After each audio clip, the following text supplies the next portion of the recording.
Hello అండి. Welcome to my channel. ఈరోజు మనం ఆనియన్ సమోసా ఎలా చేసుకోవాలో చూద్దాము. ఫస్ట్ ఒక బౌల్ తీసుకొని దాంట్లో సన్నగా కట్ చేసుకున్న ఆనియన్, కారం, ఉప్పు, అల్లం వెల్లుల్లి పేస్ట్, ఆయిల్ వేసి కలిపి పక్కన పెట్టుకోవాలి. తర్వాత ఇంకో బౌల్‌లో కొంచెం మైదా తీసుకొని దాంట్లో వాటర్ యాడ్ చేసుకొని చూపిస్తున్నట్టు పేస్ట్ చేసుకొని పక్కన పెట్టుకోవాలి. ఇవి సమోసా షీట్స్ అండి. మనకి బయట సూపర్ మార్కెట్‌లో ఎక్కడైనా దొరుకుతాయి. డీమార్ట్‌లో గానీ, మోర్ సూపర్ మార్కెట్‌లో గానీ, స్పెన్సర్స్ ఇక్కడ ఎక్కడైనా దొరుకుతాయి. సెపరేట్‌గా ఆ షీట్స్ మనం ఇంట్లో చేసుకునే పని లేకుండా ఇలా రెడీమేడ్‌గా తెచ్చేసుకుంటే సరిపోతుంది. చూడండి షీట్స్ మనకిలా ఉంటాయి.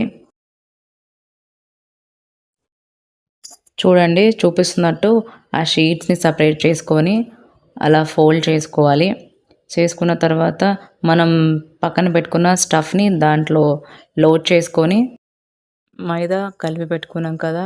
సో, దాన్ని పేస్ట్‌లా దీన్ని రుద్దేసుకొని స్టిక్ చేసుకుంటే సరిపోతుంది. చూడండి ఇలా వస్తుంది. As it is samosa shape వచ్చేసింది. ఒక షీట్‌తో ఒక సమోసా అయిపోతుందండి.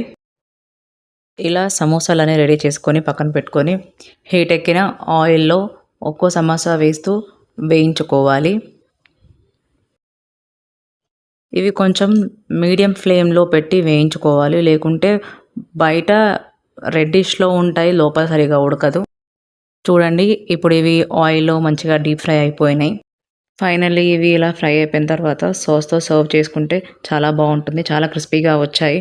టేస్ట్ మాత్రం వేరే లెవెల్. సేమ్ బయట మనం తిన్నట్టే ఉంది. మీరు కూడా ట్రై చేయండి.